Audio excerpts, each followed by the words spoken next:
तो क्या हालचाल है मेरे जेंटलमैन कैडेट्स, तुम लोगों की प्रिपरेशन बहुत अच्छी चल रही होगी। फिजिक्स पे ऑलरेडी मैंने 2 वीडियोस डाल दिए हैं, ऑप्टिक्स पे और तुम्हारी मैकेनिक्स पे। इन दोनों टॉपिक्स से मैक्सिमम क्वेश्चन आते हैं और जो थर्ड टॉपिक है जिससे मैक्सिमम क्वेश्चन आते हैं वो हम लोग आज करने वाले हैं, करंट एंड मैग्नेटिज्म। अगर कोई 3 टॉपिक्स में बोलूं जिससे सबसे मैक्सिमम क्वेश्चन आते हैं वो यही तीनों हैं। लगभग तुम्हारा 50 से ज्यादा परसेंट या बोल सकते हैं 60 to 65% जो क्वेश्चंस आते हैं वो इन्हीं तीनों टॉपिक से आते हैं। अगर हम करंट एंड इलेक्ट्रिसिटी को एक साथ मान ले तो ये बिल्कुल देख लेना उन वीडियोस को। इसके अलावा ये वाली वीडियो भी पूरी देखो। बहुत सारी ऐसी चीजें होंगी जो तुम नहीं पढ़ रहे होंगे, या फिर ऐसी चीजें होंगी जो खासकर नॉन साइंस वाले बच्चे हैं उन्होंने आज तक पढ़ी नहीं होगी, या फिर वो थोड़ा सा भूल गए होंगे। है तो ये 10th में भी, लेकिन थोड़ा सा भूल गए होंगे। तो कोई दिक्कत नहीं, इससे आराम से पढ़ो। तुम लोगों को बहुत सारी चीजें नई सीखने को मिलने वाली है और इन चीजों को कंटिन्यूअसली रिवाइज करते रहना ताकि तुम लोग मैक्सिमम बेनिफिट इससे उठा सको। तो हम लोग स्टार्ट करते हैं। देखो, ये है तुम्हारे सामने फर्स्ट क्वेश्चन।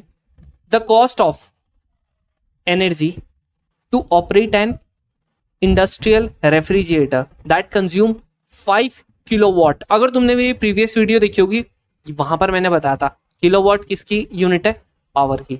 तो पावर हमको कितनी गिवन है, 5 किलोवाट। वहां पर मैंने तुमको एक टर्म सिखाई थी इलेक्ट्रिसिटी कंजम्पशन की, उसी पे है ये।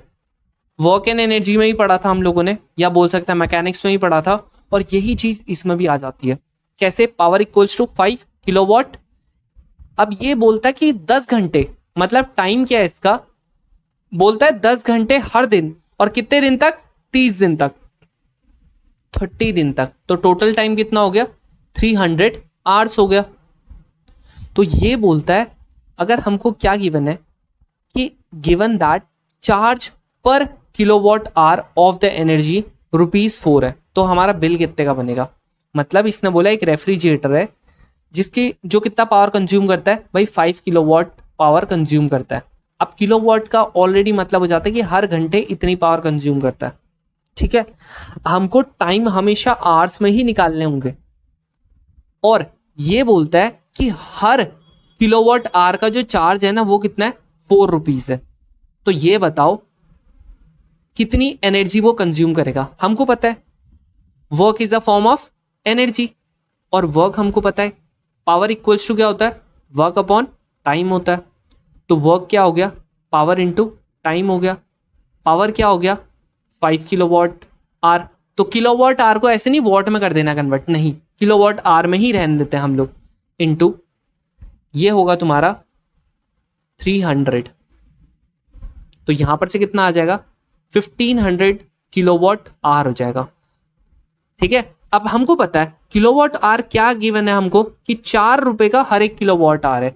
तो हमारी टोटल कॉस्ट क्या हो जाएगी, 1500 इंटू किलोवाट आवर का कितना था, 4। वैसे यही चीज ना तुम लोगों ने क्लास 10th में ही पढ़ी है। इतने रुपए हो गया, आंसर आ गया हमारा। अब जिसको नहीं याद है कोई दिक्कत नहीं, ऐसे करके क्वेश्चंस आते हैं। इसके अलावा तुम लोगों से पूछा जाता है पावर के बारे में, तो ये पावर भी तुम लोगों को आ गया। ये किस चीज की है, ये बेसिकली मैकेनिक्स से थोड़ा सा ज्यादा रिलेटेड है। ये करंट एंड इलेक्ट्रिसिटी से थोड़ा सा कम। हम लोग इसमें भी डाल देते हैं क्योंकि हम लोग बिजली तो कर रहे हैं ना, लेकिन ये हम लोग थोड़ा सा किससे ज्यादा रिलेट करते हैं, मैकेनिक्स से ज्यादा रिलेट करते हैं। अगर हम लोग इलेक्ट्रिसिटी में बात करें, करंट एंड इलेक्ट्रिसिटी में बात करें पावर की, तो इसका थोड़ा सा अलग फॉर्मूला होता है।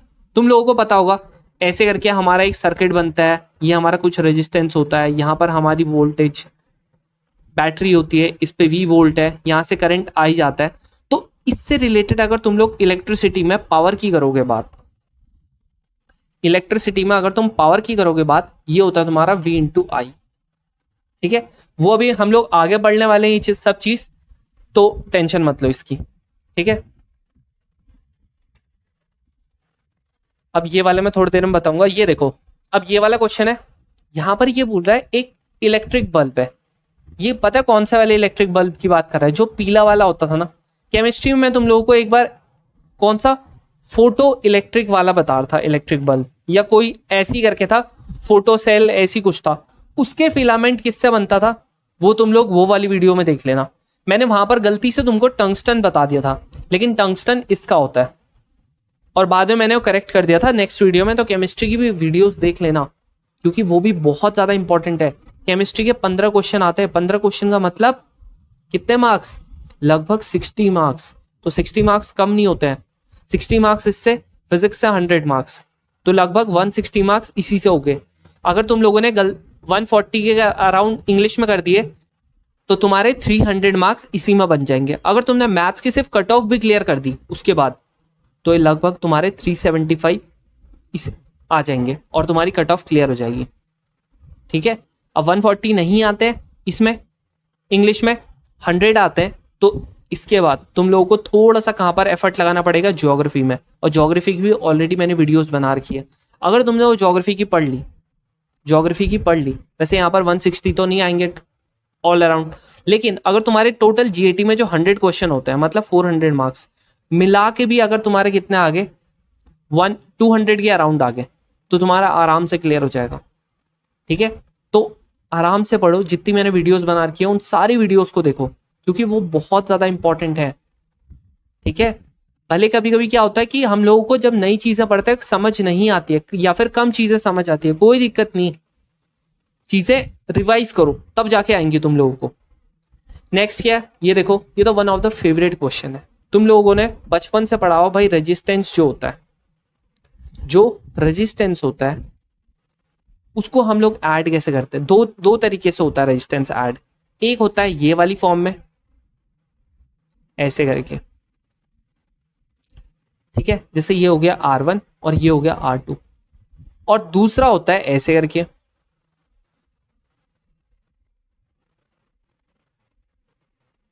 ऐसे करके, ठीक है, ऐसे करके होता है ये। इसको हम लोग बोलते हैं भाई सीरीज।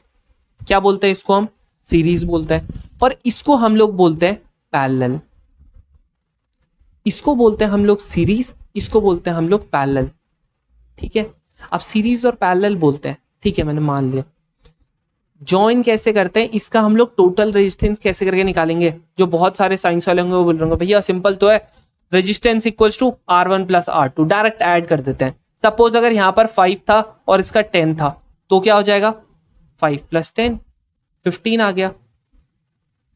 अब सेम चीज अगर मैंने यहां भी लगा दी, यहां पर 5 लगा दिया, यहां पर 10 लगा दिया, फर्क क्या है? देखो ये वाला पता है कैसे रिकनेक्टेड रहता है? ये कुछ ऐसे रिकनेक्टेड रह जाता है, ये वाला ऐसे रिकनेक्टेड रहता है। लेकिन अगर तुम लोग यहां पर देखोगे तो ये वाले पॉइंट से जो करंट है हमारी ये बढ़ जाती है। अगर यहां पर I1 करंट आ रही है तो यहां पर कितनी आ जाएगी? I2 current. अलग अलग करंट बढ़ जाएगी, सेम करंट नहीं जाएगी। लेकिन यहां पर क्या होगा? वोल्टेज सेम रहेगा। ये सब चीजें लिख लो, यहां पर क्या रहेगा? वोल्टेज सेम रहेगा। लेकिन यहां पर क्या होगा? देखो जो यहां से करंट जाएगी वही करंट यहां से भी जाएगी। अगर यहां से I करंट जा रही है, यहां से भी I करंट जाएगी। बट वोल्टेज की अगर हम लोग बात करें, यहां से लेके यहां तक अगर V1 वोल्टेज है तो यहां से लेके यहां तक कोई और वोल्टेज होगी, मान लिया V2। तो यहां पर ये वाले में, सीरीज वाले में क्या होता है? तुम्हारा I जो है करंट है वो सेम रहता है, और जो तुम्हारा पैरेलल कॉम्बिनेशन है वहां पर V मतलब वोल्टेज क्या रहता है? सेम रहता है। बस इतनी चीज तुम लोगों ने ध्यान में रखनी थी। अब इसका कॉम्बिनेशन कैसे करके होगा? मतलब ये अगर जुड़ेगा तो कैसे करके जुड़ेगा ये बताओ, बताओ। तो अगर इसको तुम लोगों को जोड़ना है तो तुम लोगों को क्या करना पड़ेगा? 1 की फॉर्म में लेना पड़ेगा। 1/R जो टोटल रेजिस्टेंस होगा ना, बस तुमको करना है 1/5 प्लस 1/10। अब इसका लो तुम LCM, 10 2 प्लस 1, तो R क्या हो जाएगा? 10/3। कितना हो जाएगा R? 10/3। ऐसे करके होगा। इतना आ गया तुम लोगों को समझ? ये आ गया, नॉर्मल सा है ये तुम लोगों ने 10th में ही पढ़ा है। इस पे ज्यादा टाइम देंगे तो बाकी की चीजें नहीं पढ़ पाएंगे, ठीक है? तो ये तो सिंपल सा था, आ गया होगा तुम लोगों को समझ। अब देखो ये हमारे पास फिगर है, ये देखो यहां पर से अगर तुम लोग देखोगे अलग अलग दिख रहा है, तो इसका मतलब ये किसमें? पैरेलल में।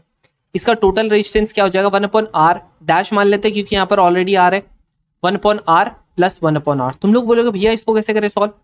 नॉर्मल ऐड कर दो ना, एलसीएम तो आर ही आ जाएगा। यहाँ पर 2, ये तो नॉर्मल चीज है, एलसीएम तो आता होगा लेना।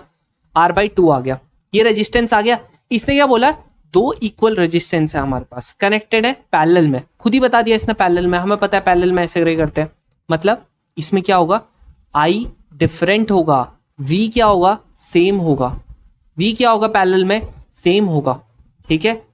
And a battery of 12 volt is connected across this combination. ये 12 वोल्ट की बैटरी यहां पर कनेक्टेड है और यहां पर से 100 मिली एम्पियर। देखो मिली अगर ऐसे करके लिखा है, इसका मतलब क्या है कि ये जो चीज है ना, इसमें क्या करना है, 10⁻³ या फिर क्या बोल सकते हैं 1000 से इसको क्या करना है, डिवाइड करना है, तब जाके इतना आएगा, ठीक है।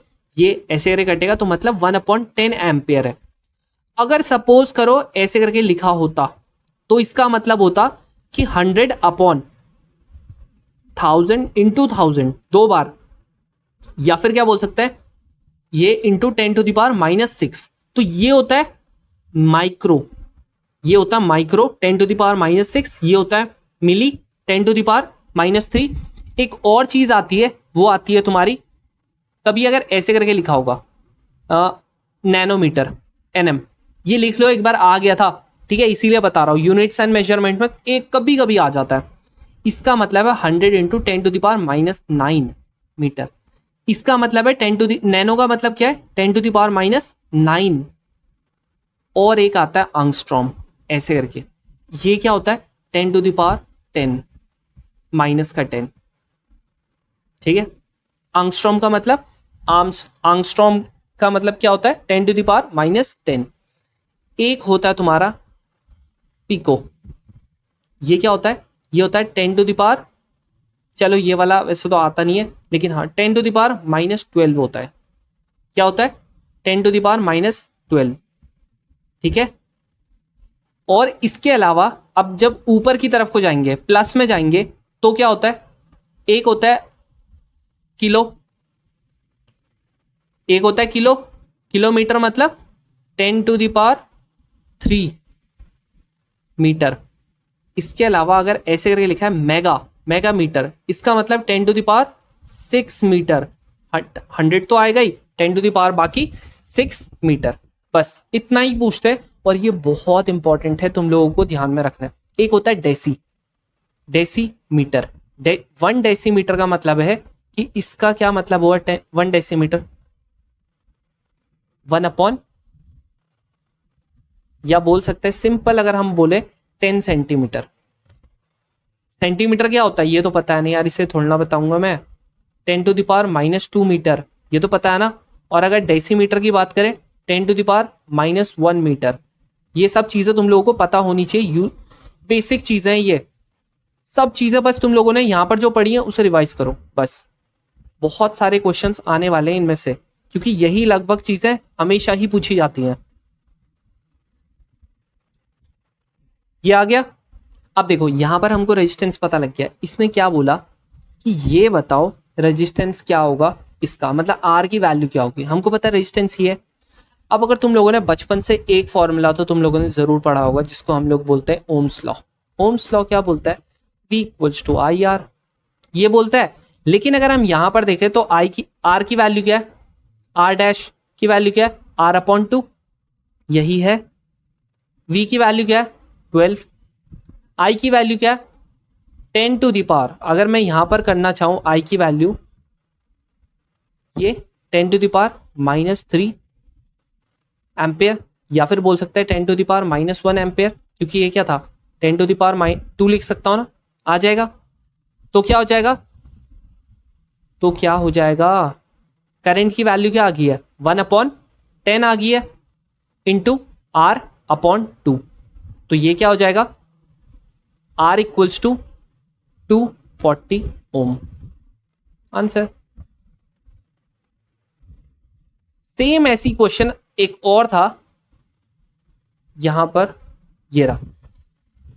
यहां पर क्या पूछ रहा है, टोटल इलेक्ट्रिकल रेजिस्टेंस क्या होगा, बस इतना सा पूछ रहा है, रेजिस्टेंस क्या होगा। तो यहां पर पता है तुमको, ये तीनों क्या है, पैरेलल में है। अब सिंपल है, 3 का भी कुछ नहीं है, 3 का क्या हो जाएगा 1/R1 plus 1/R2 plus 1/R3 कर देना। कैसे करके होगा 1/R equals to 1/2 plus 1/4 plus 1/8। ये क्या हो जाएगा एलसीएम लो 8 आ जाएगा, यहाँ पर ये 4 प्लस 2 प्लस 1। आर की वैल्यू क्या आ गई है 8/7। बाद में चेंज कर देना, ठीक है। ये जिससे क्या आ थी 7/8, तो जब यहाँ का रेसिप्रोकल कर रहे हो तो इधर का भी रेसिप्रोकल करना पड़ेगा, नॉर्मल सी चीज है। तो ये आ गया हमारा रेजिस्टेंस, ठीक है। लेकिन क्या यहाँ पर कोई ये आंसर है? नहीं है। क्यों? क्योंकि एक आगे से भी तो है। अब मैं अगर इसका रिजल्टेंट ये बनाऊंगा तो पता है कैसे करके बनेगा, यहां पर ऐसे करके ये जो पूरी चीज है ना इसको मैंने एक ही रेजिस्टेंस में बना दिया। वो कितना था 8/7 का। और बाकी एक और भी तो है रेजिस्टेंस 1 ओम का, है कि नहीं है? तो 1 ओम का है। अब ये किस में पहुंच गए? ये पहुंच गए अब सीरीज में। हमको पता है सीरीज में डायरेक्ट ऐड कर देते हैं। तो जो रेजिस्टेंस होगा आर डैश मान लेते हैं उसको, तो क्या हो जाएगा 8/7 प्लस 1। ये कितना आ जाएगा 8 प्लस 7 अपॉन 7। ये हो जाएगा 15/7। बस, ठीक है, समझ में आ गया ना? देखो सब बहुत कुछ टफ नहीं है ये।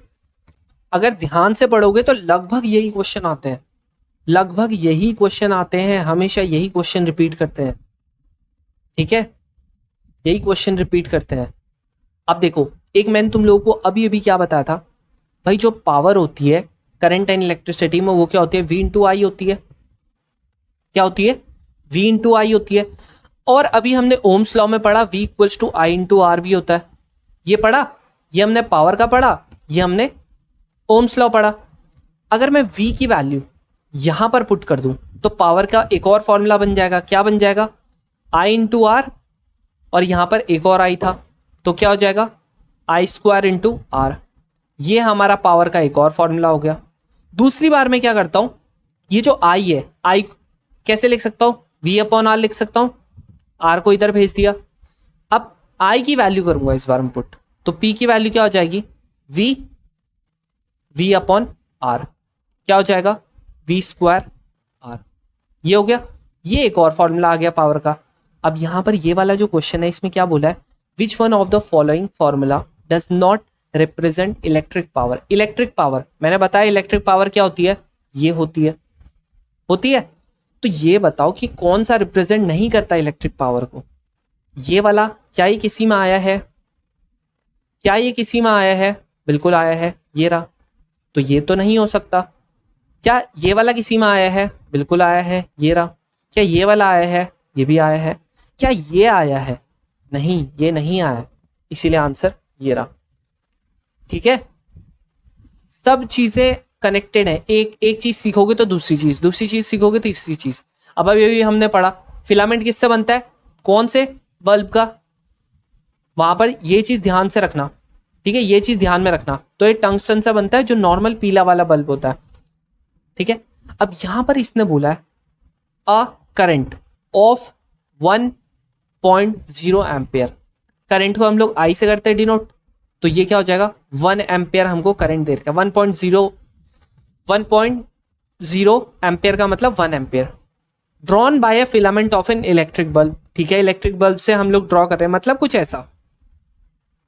ये हमारा बल्ब हो गया, और ये इसका जो यहां पर जो करंट जा रही है वो कितनी जा रही है 1 एम्पियर जा रही है। तो ये बोल रहा है अगर हमने 10 मिनट तक यहां पर से क्या पास करवाई, इतनी करंट पास करवाई, तो टाइम क्या हो गया, टाइम क्या हो गया है 10 मिनट। और अगर मैं इसको सेकंड में कन्वर्ट करना चाहूं 10 इंटू 60 सेकेंड मतलब 600 सेकेंड। तो ये बोल रहा है the amount of electric charge that flows through the circuit is, कितना चार्ज इसमें से, चार्ज को हम लोग क्यों से करते हैं, ठीक है, डिनोट। तो ये बताओ कितना चार्ज इससे फ्लो करेगा। ये 11-12 वालों ने पढ़ा होगा, जिसके पास साइंस थी, जिसके पास 10 तक नहीं थी साइंस, मतलब 10 तक थी साइंस, उसने नहीं पढ़ा होगा। बहुत सिंपल फॉर्मूला होता है। तुम लोग अगर करंट की डेफिनेशन देखोगे, करंट क्या होता है, करंट की डेफिनेशन होती है rate of flow of charge. क्या होती है? Rate of flow of charge, जहां पर भी रेट आ गया वहां पर अपॉन टाइम आ जाता है। तो करंट की क्या होती है, चार्ज क्या है ना, रेट ऑफ फ्लो, तो Q अपॉन टी। बस ये फॉर्मूले से क्वेश्चन आते हैं। तो यहाँ, और ये क्या होना चाहिए, सेकंड में होना चाहिए, ये किस में होना चाहिए, एम्पेयर में होना चाहिए। चार्ज किस में आएगा, इसकी यूनिट होती है, वो क्या होती है, इसकी यूनिट कुलम। क्या होती है, कुलम, COULOMB, कुलम। सी से करते हैं हम लोग इसको डिनोट। तो क्या हो जाएगा, क्या हो जाएगा हमारे पास कर, ये पता है क्यों, क्या हो जाएगा I इंटू टी, या बोल सकते हैं करंट की वैल्यू 1 थी, टाइम की वैल्यू 600 थी, 600 सेकेंड, तो ये कितना आ जाएगा 600 कुलम। आंसर क्या आ गया, ये आ गया। ये फॉर्मूला इंपॉर्टेंट है, ठीक है। और ये डेफिनेशन भी देख लेना, क्योंकि करंट क्या होता है, रेट ऑफ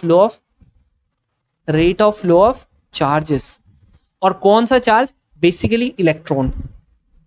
और इलेक्ट्रॉन के किधर को, जैसे अगर हमारा करंट इधर को जा रहा है ना, तो हमारे इलेक्ट्रॉन्स किधर से कर रहे होंगे, इधर से फ्लो कर रहे होंगे। क्यों, तुम्हें पता होगा करंट हमेशा किधर से निकलती है, पॉजिटिव टर्मिनल से। और हमारे इलेक्ट्रॉन्स क्या होते हैं, नेगेटिव चार्जेस होते हैं, नेगेटिव चार्ज होते हैं। और ये क्या होता है, हमारा नेगेटिव टर्मिनल। तो यहां पर जितने भी इलेक्ट्रॉन्स होते हैं, ये पॉजिटिव टर्मिनल क्या करता है, इसको खींचना शुरू करता है। और जब ये ट्रैवल होना शुरू करते हैं ये इलेक्ट्रॉन्स, तो क्या होता है, यहां पर से हमारी करंट जनरेट होनी शुरू हो जाती है। ऐसे करके होता है। अब करंट, हम लोग इतना करंट पढ़ रहे हैं, तो एक और करंट का जो क्वेश्चन आता है, बहुत ज्यादा रिपीट होता है क्वेश्चन।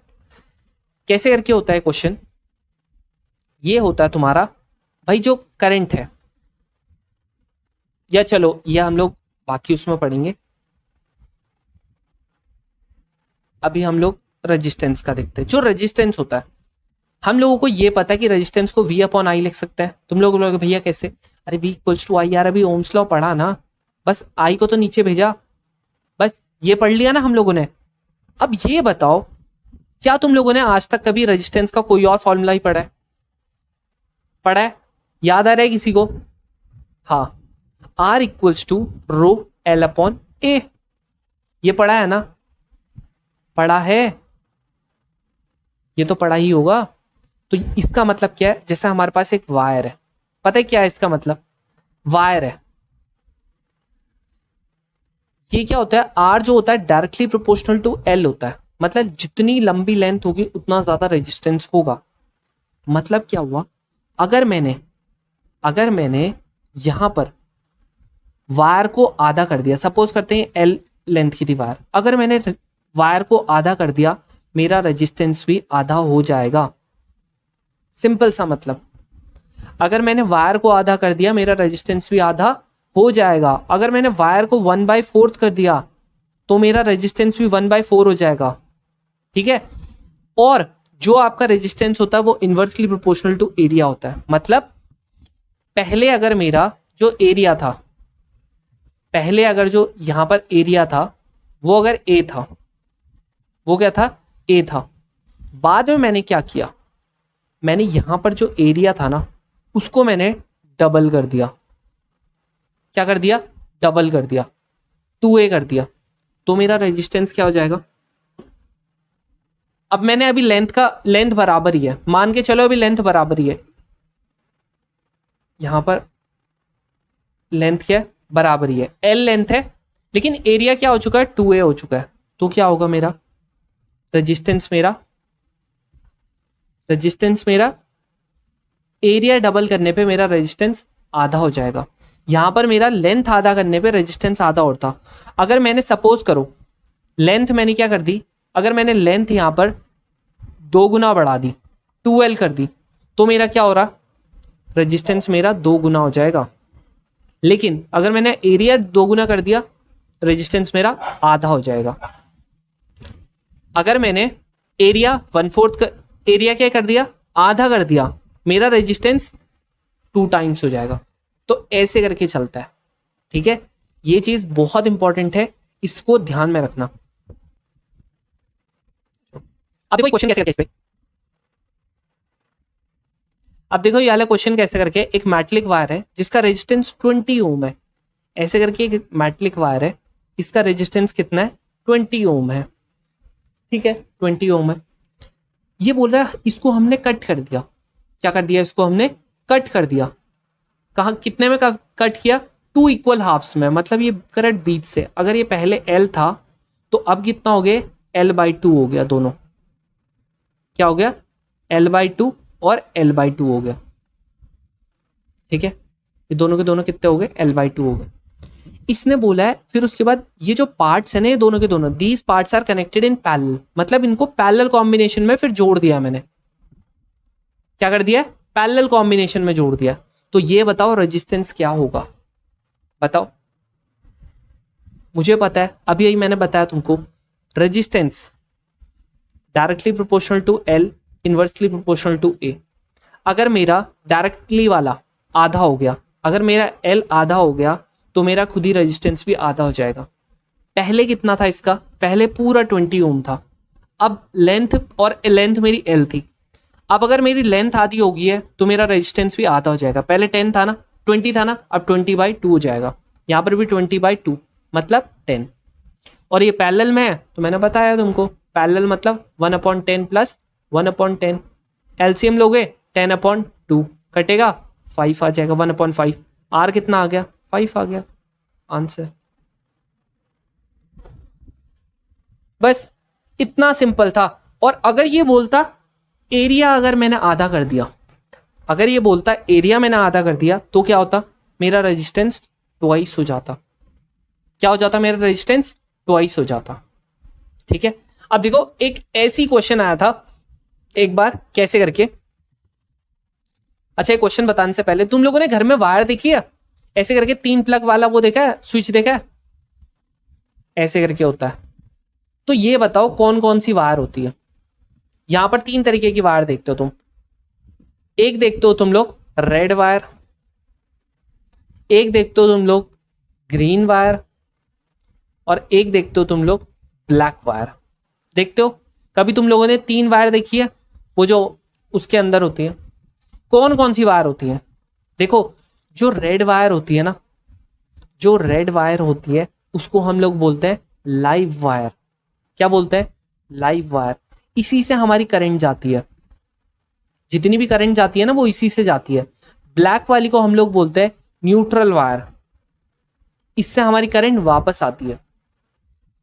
और लास्ट है हमारी, ये होती है ग्राउंड, बोलते हैं ग्राउंड वायर बोलते हैं, या फिर कोई कोई इसको अर्थिंग भी बोल देता है।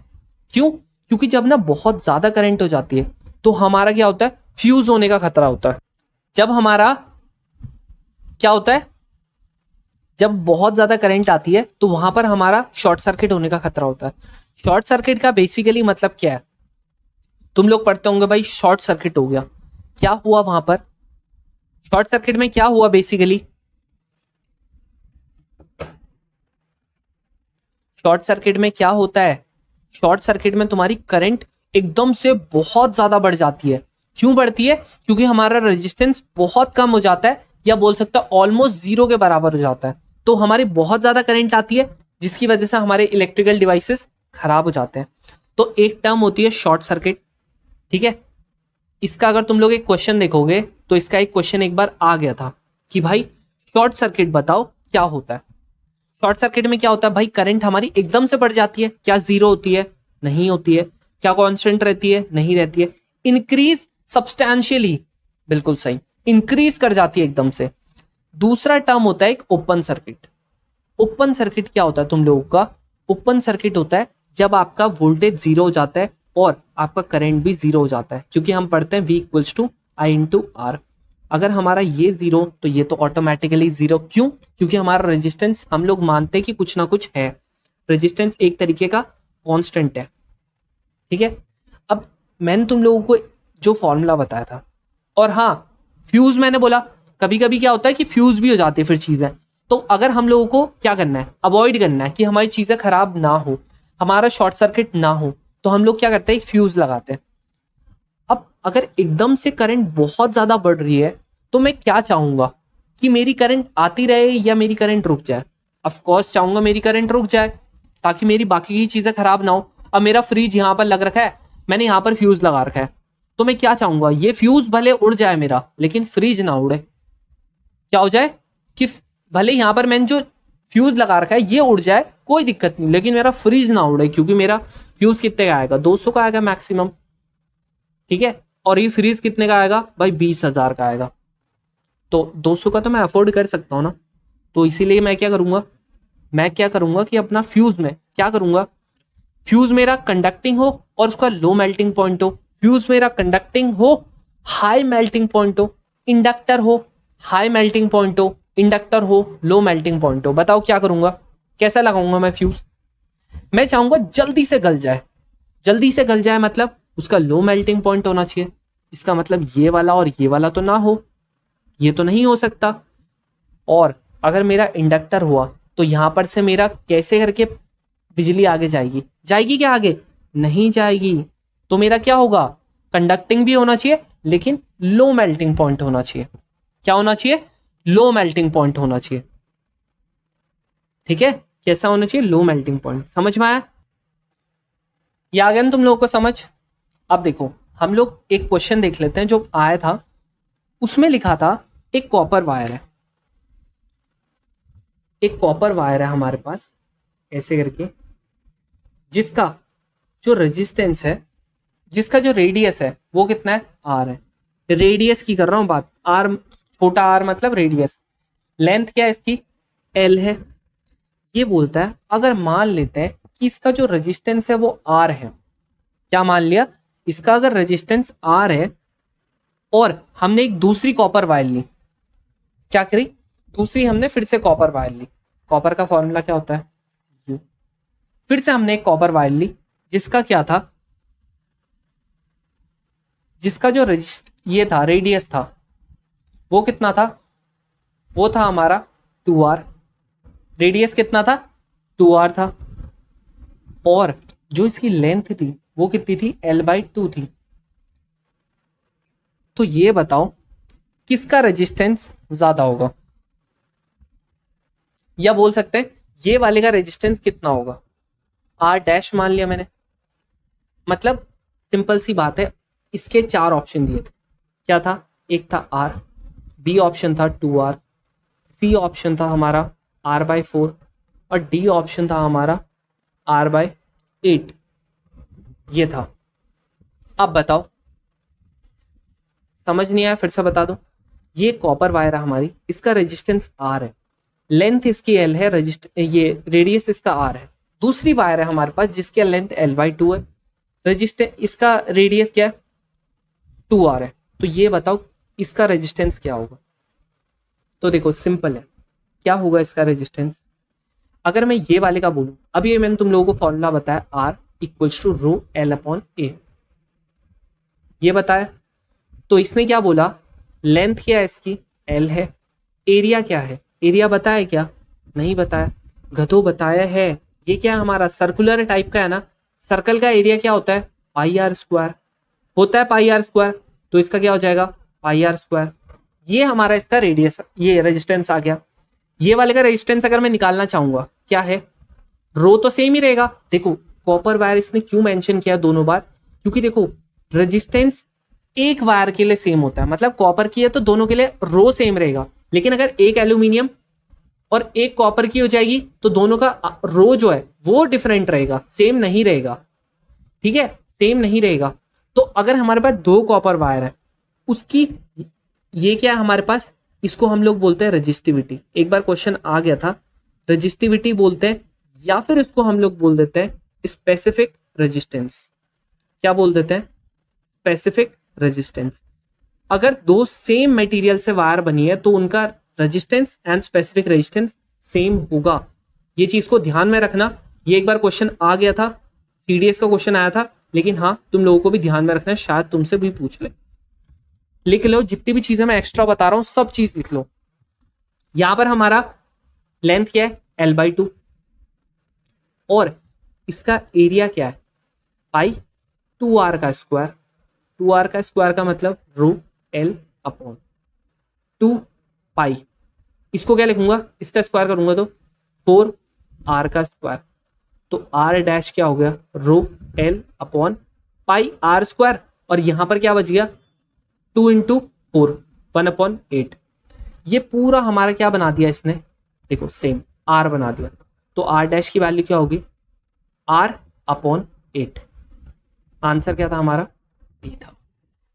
ऐसे करके क्वेश्चन आ जाते हैं। कभी कभी क्या दे देगा, वैल्यू दे देगा। अब मैंने मान लिया अगर आर की वैल्यू मेरी होती 20, आर की वैल्यू होती 20, तो इसकी क्या हो जाती 20/8, मतलब ये क्या हो जाता 5/2। सिंपल, इसके अलावा कुछ नहीं आता है, बस यही आते हैं इसके क्वेश्चन मोस्टली, ठीक है। एक और ये वाला क्वेश्चन देखो, देखो इसमें बोल रहा है the sum of EMF and potential difference across a closed loop. Closed loop का मतलब सिंपल कुछ नहीं है, क्लोज्ड लूप का मतलब है जैसे हमारी एक सर्किट है, बस ये क्या होना चाहिए, ओपन नहीं होना चाहिए, ये ऐसे करके बंद होना चाहिए, बस यही है हमारा एक क्लोज्ड लूप। इसमें अगर हमें लूप चलाना चाहो ऐसे करके, देखो इसका मतलब क्या है, ये चीज ध्यान में रखना, याद रख लेना। दो एक साइंटिस्ट थे जिनका नाम क्या था, किरचॉफ था। क्या नाम था, कोई डबल एच लिखता है ऐसे करके, किरचॉफ था। इन्होंने दो लॉ दिए थे बेसिकली। जो फर्स्ट लॉ था ना, वो था कंजर्वेशन ऑफ चार्ज पे, ये वाला क्या था, कंजर्वेशन ऑफ चार्ज पे। इसको हम लोग क्या बोल देते हैं, किरचॉफ्स करंट लॉ। क्या बोल देते हैं, किरचॉफ्स करंट लॉ। ये बोलता था बेसिकली कि अगर कोई पॉइंट है वहां पर बहुत सारी तारें आ रही है, या बोल सकता है बहुत सारे करंट आ रहे हैं, जैसे मैंने बोला यहां से बहुत सारे करंट आ रही है। अगर ये रेजिस्टेंस भी हटा दूं मैं, ये रेजिस्टेंस भी हटा दूं, तो सिंपल अगर मैं देखूं ऐसे करके, यहां पर से I1 करंट आ रहा है, यहां से I2 करंट आ रहा है, यहां पर से I3 करंट आ रहा है, और यहां से I4 करंट आ रहा है। ये बोलता है इस पॉइंट पे, ये बोलता है कि जितनी करंट आ रही है और जितनी करंट जा रही है वो बराबर होंगी। जैसे यहां पर कितनी आ रही है, I1 आ रही है, I2 आ रही है और I3 आ रही है, जा कौन सी रही है, I4 जा रही है सिर्फ, तो बस ये हो जाएगा। अगर मान लो मैंने क्या कर दिया होता, इसको इधर को कर दिया होता, फिर मैं क्या करता, I1 plus I2 equals to I3 plus I4, क्योंकि दो करंट जा रही है इस बार। ये है हमारा किरचॉफ्स करंट लॉ। ये बोलता है जो सम ऑफ करंट है ना वो जीरो होगा। क्या होगा, सम ऑफ करंट जीरो होगा, क्योंकि अगर मैं इसको इधर लेके आऊंगा तो क्या हो जाएगा, मेरा नेगेटिव में पहुंच जाएगा, और मेरा, बस इतना ध्यान में रखना, ऐसे करके -4 और यहां पर तो जीरो हो जाएगा, तो यही चीज सम ऑफ करंट क्या हो जाएगा, जीरो हो जाएगा। सेम कंजर्वेशन ऑफ एनर्जी, ये था हमारा किरचॉफ का दूसरा लॉ। क्या था, किरचॉफ का दूसरा लॉ। ये बोलता है जो सम ऑफ वोल्टेज है ना वो जीरो हो जाएगा। बस तुम लोगों ने इतना ही याद रखना है और कुछ याद नहीं रखना। क्या होना चाहिए वह कंडीशन, क्लोज लूप होना चाहिए। तो इसने क्या बोला, ईएमएफ बोल लो, वोल्टेज बोल लो, बात सेम है, और potential difference around a close loop equals zero. अब देखो ईएमएफ और पोटेंशियल डिफरेंस में भी होता है कुछ, इन दोनों में भी कोई डिफरेंस होता है, लेकिन मैं अभी वो नहीं बता रहा हूं तुमको। बेसिकली अगर तुम जानना भी चाहोगे ना, जैसे देखो अगर कोई सेल है, उसको अगर ऑफ रख रखा मैंने, उस टाइम पे उस पे जितना पोटेंशियल होगा उसको हम लोग बोलते हैं ईएमएफ, और अगर इसी सेल को मैंने ऑन कर दिया, उसके बाद इसमें जितना पोटेंशियल डिफरेंस रहा उसको बोल देता हूं मैं पोटेंशियल डिफरेंस। जितना वोल्टेज रहा जब ऑन कर दिया, ऑफ में जितना रहा था वो ईएमएफ, ऑन में जितना था वो पोटेंशियल डिफरेंस। तो इसका आंसर क्या था, ये था। ये बाकी की चीजें भी ध्यान में रखना, ठीक है। समझ में आ रही है ना, कोई दिक्कत नहीं यार, अगर कुछ कुछ चीजें नहीं आ रही है समझ, दिक्कत नहीं है। तुम लोग इस वीडियो को देखो, 2-3 बार देखो, अगर नहीं आ रहा है समझ। बाकी चैनल को सब्सक्राइब कर सकते हो, कोई भी डाउट आता है इंस्टा पे पूछ सकते हो, और टेलीग्राम ग्रुप को भी जरूर ज्वाइन कर लेना, टेलीग्राम चैनल को। ये पीडीएफ मैं वहीं प्रोवाइड कर दूंगा, काफी ज्यादा हेल्प मिलेगी तुमको अगर तुम इसको ज्वाइन करोगे। और जो भी बैच ज्वाइन करना चाहता है वो क्या कर सकता है, टेलीग्राम ग्रुप को जरूर ज्वाइन कर लेना, मैं वहां इन्फॉर्म कर दूंगा।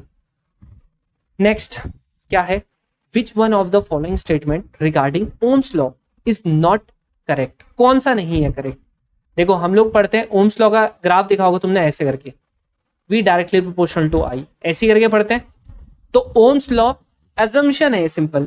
अगर तुम लोग बाद में देखोगे ना, इसका थोड़ा सा ना ऐसे करके हो जाता है, इसका ऐसे करके, ये एग्जैक्ट हमेशा फॉलो नहीं होता, बहुत ज्यादा करंट में ये फेल हो जाता है। तो बेसिकली ये एक अजम्पशन है। क्या है ये? अजम्पशन है कि current through a conductor is always directly proportional to the potential difference. ये वाला सही है।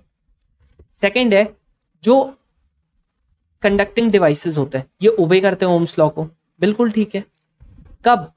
जब आपके जो रेजिस्टेंस होता है वो independent of magnitude and polarity of applied potential difference होता है। थर्ड है, कंडक्टिंग मटेरियल ओबे करता है ओम्स लॉ को। कब? when the resistance of the material is independent of the magnitude and direction of the applied electric field। ये भी ठीक है। बेसिकली ये वाला इसमें क्या है? गलत है। क्या है? all homogeneous material obey Ohm's law irrespective of whether the field is within range or strong। Basically homogeneous जो मटेरियल होते हैं वो पता है कौन से होते हैं? जैसे आपके कंडक्टर्स हो गए, ठीक है, कंडक्टर्स हो गए वो, और आपका सेमीकंडक्टर भी क्या होता है? सेमीकंडक्टर भी आपको होमोजीनियस होता है। लेकिन देखो सेमीकंडक्टर जो होता है ना वो बेसिकली ओम्स लॉ को फॉलो नहीं करते। क्यों? क्योंकि उनकी रेंज बहुत ज्यादा होती है, और बेसिकली जब आपकी हाई फील्ड होती है, जैसे हाई इलेक्ट्रिक फील्ड आपने चला दी, तो ओम्स लॉ को फॉलो नहीं करता सेमीकंडक्टर्स। तो क्या सेमीकंडक्टर ओमिक है? नहीं है। ये क्या है? नॉन ओमिक डिवाइसेस है। क्या है? नॉन ओमिक डिवाइसेस है सेमीकंडक्टर। ठीक है, तो बेसिकली यही थी तुम लोगों की जो इलेक्ट्रिसिटी से आते हैं। बाकी देखो जो मैग्नीट्यूड है ना, हाँ एक ये वाला भी है। कौन सा बताओ इलेक्ट्रिक करंट प्रोड्यूस करता है? तुम में से देखना आधे से ज्यादा इसको गलत करोगे। बहुत सारा ने, किसी ने मोटर कर रखा होगा, किसी ने एमीटर, किसी ने ये, तीनों गलत है। इसका है जनरेटर। अब समझो, जो मोटर होता है, मोटर को हम लोग इलेक्ट्रिसिटी देते हैं, फिर वो हमारा क्या करता है? मैकेनिकल वर्क करता है। भाई तुम्हारे छत पे पानी चढ़ता है, कैसे करके? तुम लोग बिजली से लगाते हो ना, बिजली से लगाते हो मोटर को, तब जाके तो चलता है। तो यहां पर क्या है? इलेक्ट्रिकल एनर्जी हमारी मैकेनिकल एनर्जी में कन्वर्ट हो रही है। एमीटर की बात करें, एमीटर क्या करता है पता? पहले गैल्वेनोमीटर की दिक्कत है। गैल्वेनोमीटर क्या करता है? करंट को डिटेक्ट करता है। जब आपका बहुत कम करंट होता है ना, बहुत कम करंट, उसको क्या करता है? डिटेक्ट करता है गैल्वेनोमीटर। अब अगर करंट ज्यादा है तो क्या करते हैं हम लोग? इसको करते हैं यूज। ये बेसिकली क्या करता है? मेजर करता है करंट को। क्या करता है? मेजर करता है करंट को। और जनरेटर तुम्हें पता होगा ये क्या करता है? ये तुम्हारी, या तो देखो जनरेटर जो शादियों में लगता है, क्या करते हैं हम लोग? भाई पेट्रोल लाओ, पेट्रोल गाड़ियों से निकालो सारी, पेट्रोल डीजल कुछ भी, उससे हमारा इलेक्ट्रिकल एनर्जी में कन्वर्ट करता है इसको। बेसिकली पेट्रोल वगैरह क्या है? हमारी केमिकल एनर्जी है। क्या है? केमिकल एनर्जी है। तो ये क्या करता है? केमिकल एनर्जी को इलेक्ट्रिकल एनर्जी में कन्वर्ट करता है। जो डैम्स है वो भी है इसके एग्जांपल्स, क्योंकि वहां पर भी तो क्या होती है? टरबाइन्स घूमती है टर करके, बस। ठीक है, अब देखो यहां पर, अब हम लोग देखते हैं ये वाला मैग्नेटिक फील्ड से। बेसिकली तुम्हारे बहुत कम क्वेश्चन आते हैं ये मैग्नेट से, मैग्नेटिज्म से कम क्वेश्चन आते हैं। फिर भी इन दोनों को मिला के तुम्हारे टोटल 20 to 24 मार्क्स के आते हैं, तो इसीलिए ये भी पढ़ना जरूरी है। अब बेसिकली मैग्नेटिक फील्ड होती क्या? जो दो मैग्नेट से प्रोड्यूस होती है, दो मैग्नेट से प्रोड्यूस होती है। अब तुम लोगों ने हमेशा मैग्नेट कहां से जाता है? मैग्नेटिक फील्ड हमेशा नॉर्थ से जाएगी, साउथ पे जाएगी। अब अगर मैंने एक बार मैग्नेट लिया है तो उसकी कैसे करके जाती है? ऐसे करके जाती है। अंदर से भी घूमती है, याद रखना, ऐसे करके यहां से जाएंगी अंदर। अंदर कहां से कहां जाती है? South to north. बाहर कहां से जाती है? North to south. ये चीज ध्यान से, ये चीज बना लो तुम लोग, ऐसे करके जाती है। ठीक है, ऐसे करके जाती है। अब दो तरीके के होते हैं, एक इलेक्ट्रोमैग्नेट्स भी होते हैं। इलेक्ट्रोमैग्नेट्स बनते किससे? अब आपके इलेक्ट्रोमैग्नेट्स बनते किससे? तो देखो ये बेसिकली बनते हैं सॉफ्ट आयरन से। किससे बनते हैं? Soft iron. इलेक्ट्रोमैग्नेट्स का मतलब अगर हम लोग इलेक्ट्रिसिटी पास करेंगे तभी उसमें मैग्नेटिज्म रहेगा, और अगर इलेक्ट्रिसिटी हम लोग हटा देंगे तो मैग्नेटिज्म खत्म, सब कुछ खत्म। तो ये क्या बोल रहा है? इनमें से बताओ मैग्नेटिक फील्ड में कौन सा पॉइंट सही है? तो मैग्नेटिक फील्ड जो है is the quantity that has direction and magnitude. देखो मैग्नीट्यूड तो जरूर होगा, पता ही है तुम लोगों को। मैं लिखता हूं भाई, मैं वो क्या होती है इसकी यूनिट, क्या होती है, टेस्ला होती है। निकोला टेस्ला याद है, टेस्ला होती है इसकी। तो और एक गॉस भी होती है इसकी, क्या होती है, गॉस। तो मैग्नेटिक फील्ड जो है उस पर मैग्नीट्यूड तो होगा, क्या डायरेक्शन है, बिल्कुल है, नॉर्थ टू साउथ जा रहा है ना, एक पर्टिकुलर डायरेक्शन है। ऐसा तो नहीं है ना कि कहीं से भी कभी भी साउथ टू नॉर्थ चले जाएगा, नॉर्थ टू साउथ चले जाएगा, ईस्ट टू वेस्ट चले जाएगा, ऐसा नहीं है। तो इसका मतलब ये वाला तो है बिल्कुल सही। सेकंड है, क्या ये क्लोज लूप बना रहा है, मैंने क्लोज लूप बनाया है ना इसका, ऐसे करके गोल घुमा के वापस ले गया ना मैं, तो इसका मतलब ये भी सही है, क्लोज लूप बनाता है। क्या ओपन लूप बनाता है, नहीं बनाता है, तो ये क्या है हमारा गलत, इसने नॉट पूछा था, नॉट। एक और चीज क्या होती है, no two magnetic field lines are found to cross each other. हम लोग ऐसा नहीं बना सकते, देखो ऐसे, अगर मैंने ऐसे करके नहीं बना सकता, ऐसे और ये इसको क्रॉस कर गया और ऐसे करके, नहीं, ये गलत है। क्रॉस नहीं करते ये, क्या नहीं करते, क्रॉस नहीं करते। और अगर हमको इसकी डायरेक्शन निकालनी है, हम क्या करते हैं, यहां से एक टेंजेंट खींच देंगे, क्या करेंगे, एक टेंजेंट खींच देंगे, बस हमारा क्या आ जाएगा, डायरेक्शन आ जाएगी इसकी। ये चीज भी एक एक्स्ट्रा है। कभी मैग्नेटिक फील्ड इंटरसेक्ट नहीं करती है, और कैसे करके हम लोग डायरेक्शन निकालते हैं, ये टेंजेंट खींच के। अब एक और चीज आती है, तुम लोगों ने अक्सर सुना भी होगा, ऐसे करके हमारा ये एक वायर है, ये एक वायर है, ठीक है। अगर मेरी करंट इधर को जा रही है तो मैं मैग्नेटिक फील्ड की डायरेक्शन कैसे करके निकालूंगा। तो देखो एक होता है राइट हैंड थंब रूल। हम लोग क्या करते हैं, तुम लोग अपने हाथ में पेन पकड़ लो, कैसे करके पेन पकड़ो कि तुम्हारा अंगूठा सीधा रहे, ऐसे करके तुम्हारा अंगूठा रहे, बाकी तुम्हारी पेन ऐसे करके इसके बीच में फंस जाए, ठीक है, ऐसे करके ये तुम्हारा पेन है और ये तुम्हारे अंगूठे के बीच में फंस जाए, ठीक है। तो अगर ये जो तुम्हारा अंगूठा है ये कर रहा है करंट की डायरेक्शन को रिप्रेजेंट, तो ये जो कर्ल ऑफ फिंगर्स होंगी ना, ये करेगी तुम्हारी मैग्नेटिक फील्ड की डायरेक्शन को रिप्रेजेंट। और ये राइट हैंड में पकड़ना है, लेफ्ट में मत पकड़ लेना गधो, लेफ्ट में नहीं, लेफ्ट में नहीं पकड़ना है, कहां पकड़ना है, राइट में, राइट में पकड़ोगे। अब बताओ, अगर हमारी करंट ऐसे करके जा रही है, मैग्नेटिक फील्ड कैसे जाएगी, कर्ल ऑफ फिंगर कैसे करके है, कुछ ऐसे करके, मतलब ऐसे। अगर मैं घड़ी के हिसाब से बताऊं, घड़ी में कैसे घूमता है टाइम, ऐसे करके, ये क्या है मेरा एंटी क्लॉकवाइज, ये क्या है मेरा एंटी क्लॉकवाइज। यहां पर इसने क्या बोला है, इमेजिन करो आपने एक करंट कैरिंग स्ट्रेट कंडक्टर पकड़ा है, मतलब तार ही मान सकते हैं, एक स्ट्रेट कंडक्टर, जिसमें आपकी जो मैग्नेटिक फील्ड है वो कैसी है, एंटी क्लॉकवाइज है। मैग्नेटिक फील्ड यहाँ पर एंटी क्लॉकवाइज है ना, सेम ऐसी। तो ये बताओ करंट की डायरेक्शन क्या होगी, क्या होगी, ऊपर को होगी, कहां होगी, ऊपर को होगी। तो क्या लेफ्ट हैंड है, नहीं है, क्या लेफ्ट हैंड है, नहीं है, बचा right hand. Right hand thumb rule से इसकी डायरेक्शन डाउनवर्ड डायरेक्शन में होगी, क्या डाउनवर्ड है, नहीं है, अपवर्ड है, तो आंसर ये आ गया। डाउनवर्ड कब होती, अगर ऐसे करके ये बोलता भाई क्लॉकवाइज घूम रहा है, अभी क्या होता, क्लॉकवाइज में पकड़ लो फिर से, थंब किधर को जा रही होती है तुम्हारी, इधर को। अगर कर्ल ऑफ फिंगर ऐसे करके तुम घुमाओगे तो क्या होगी, तुम्हारी थंब नीचे को जाएगी, तो इसका मतलब करंट की डायरेक्शन यहाँ है। कब, अगर यहाँ पर क्लॉकवाइज में बोलता। समझ में आ गया। एक ये रूल काफी ज्यादा पूछा जाता है। दूसरा जो रूल है वो पूछा जाता है ये वाला,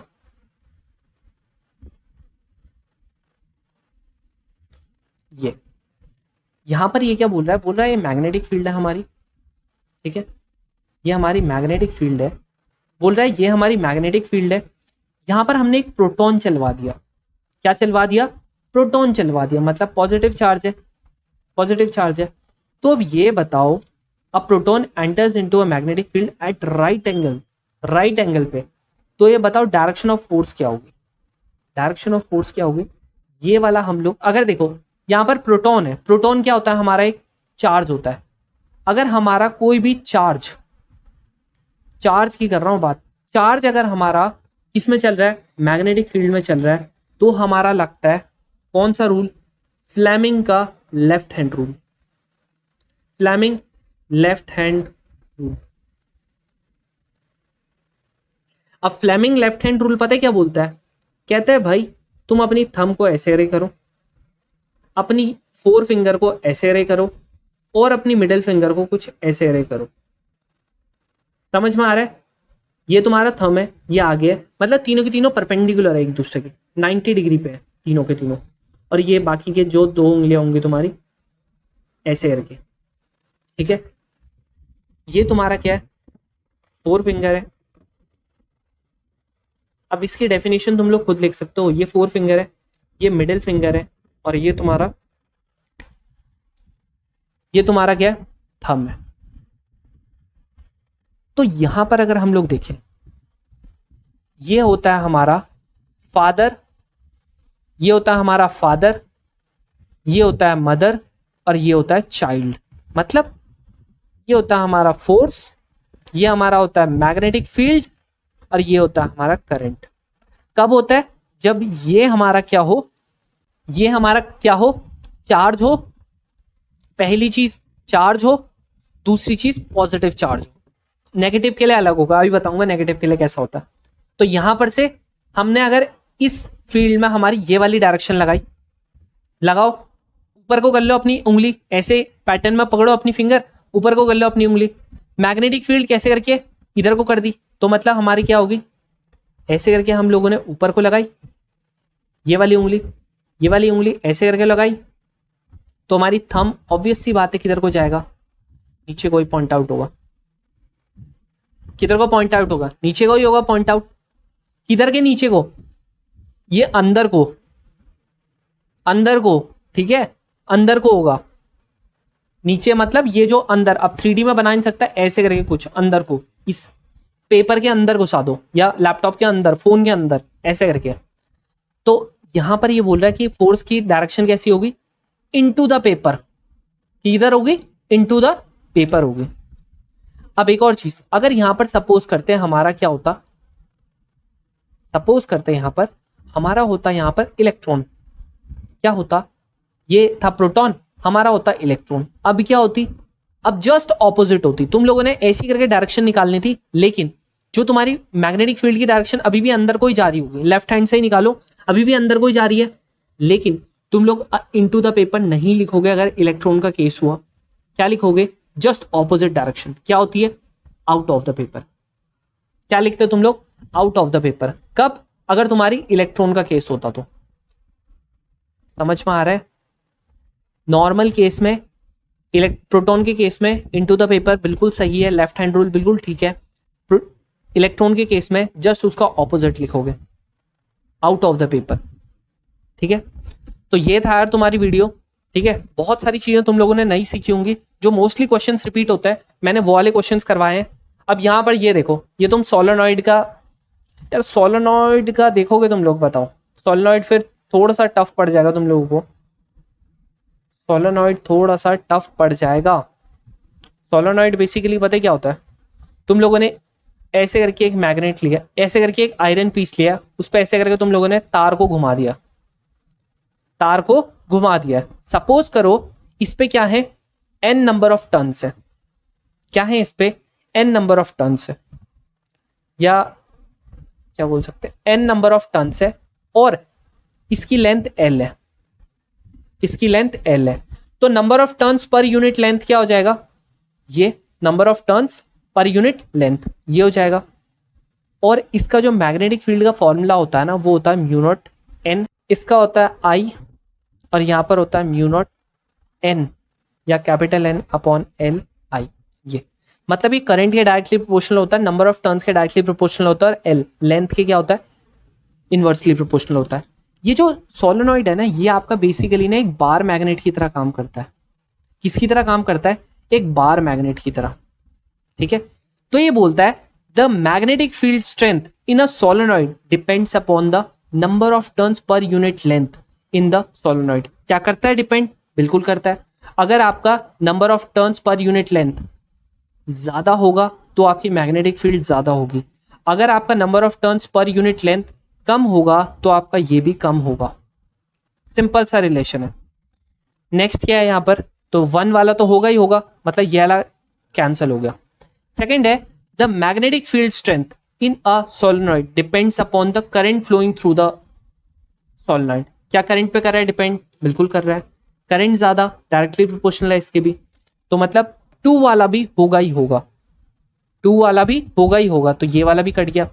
एलिमिनेशन मेथड लगा रहे हैं। थर्ड क्या होगा? The magnetic field strength in a solenoid depends upon the diameter of the solenoid. क्या मैंने यहां पर कहीं पे डायमीटर लिख रखा है? क्या मैंने कहीं पे भी डायमीटर लिखा हुआ है? क्या डायमीटर लिखा हुआ है क्या कहीं पे? नहीं लिखा हुआ है। तो इसका मतलब क्या होगा? 1 और 2 क्या होंगे? बिल्कुल सही होंगे। ठीक है, अब देखो एक क्वेश्चन कैसे करके एक तुमसे पूछता हूं मैं। ऐसे करके अगर हमारे पास कोई ग्राफ है, बोला है ये है यहां पर और यहां पर है तुम्हारी वोल्टेज, 3 लाइंस दे दिए। यहां पर इससे बोला है कि ये है तुम्हारा 1, ये है 3, ये है 2। आर मतलब रेजिस्टेंस, ये 2 वाला रेजिस्टेंस है, ये 3 वाला रेजिस्टेंस है, ये 1 वाला रेजिस्टेंस है। तो इनको बताओ असेंडिंग ऑर्डर में करो। असेंडिंग मतलब बड़े से छोटे से बड़ा, इसमें अरेंज करो। पता है कैसे करते हैं इसको अरेंज? तुम लोग इसको फिक्स कर लो, किसी को भी कर लो, एक को फिक्स कर लो। तुम्हें पता है V इक्वल्स टू क्या होता है? I इंटू आर होता है। V equals to I into R होता है। मैंने मान लिया I को कर लिया फिक्स, ऐसे करके। अब क्या होगा? यहां पर अगर करूंगा तो ये 3 हो जाएंगे। तो अब क्या करूंगा? V क्या होगा? डायरेक्टली प्रोपोर्शनल टू R हो गया। मतलब जितना R बढ़ा उतना ही V भी बढ़ा। तो सबसे बड़ा किसका होगा? V यहां पर है सबसे बड़ा, मतलब सबसे बड़ा क्या होगा? R2 होगा। उससे छोटा R3 होगा, उससे छोटा R1 होगा। ठीक है, समझ में आ गया क्या हुआ?